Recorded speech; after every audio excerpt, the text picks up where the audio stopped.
week 36, basically.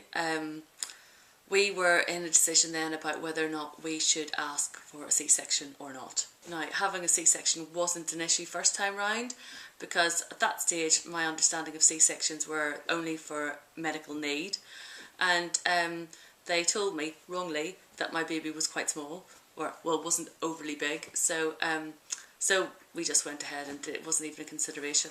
Whereas this time round, specifically because of the way the first birth happened, this is number 2, it did become an issue, because with baby number 1, her head was on the 90-something percentile and she got stuck, and we were pushing for about 3 hours with her, and it was just horrific. I was quite traumatised about the whole thing.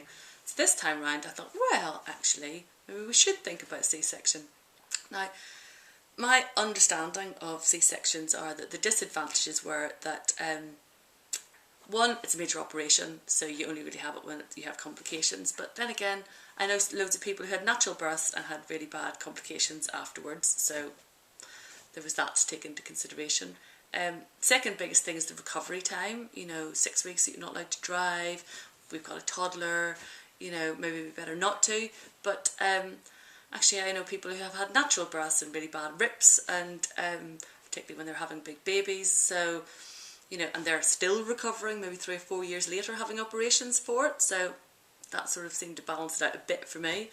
Then there was the biggest consideration for me was having to stay in hospital for maybe up to 3 to 5 days, but actually most people seem to get out in 2 to 3 days. And again, if you've got complications with natural birth, you could be in it for that long, but I just really didn't want to be in hospital. I wanted to get home to my toddler. Staying in hospital, yeah, that was the main thing. But there were advantages this time to thinking about a section. One was the fact that if it was a big baby, the birth wouldn't be potentially as difficult. 2, that I'd get to go early, because you'd probably have to have a planned C-section around 38 or 39 weeks, and given the problems I was having, that seemed like an advantage at the time. And also, on a small thing that seemed like a big thing then, was that you'd know when it was happening, so that we could plan who was going to look after the toddler, where she would be, how we could, make sure things were easier for her. So I was thinking about it on and off, but the main consideration is actually getting one, because I think my consultants were very much like, want to avoid a C-section at all costs. And just around the time we were making the decision, something came out in the news that said every woman, regardless of medical need, should be allowed to have a C-section or a natural birth if they wanted to, and there was a lot of stuff in the press about it. But with my hospital, it was pretty much, if you want to have a C-section, and if there wasn't a real medical need for it, like, I don't know, preeclampsia or something like that, or real clarity that it was a very, very, very big baby, then you have to go and see a psychologist, and they will talk to you about why you feel you are too frightened of having a natural birth and feel like a C-section is the way to go for you. But in the end, what happened was that I went to talk to my GP about it, who I really value her opinion, because she's quite balanced, because midwives have one view, consultants had another.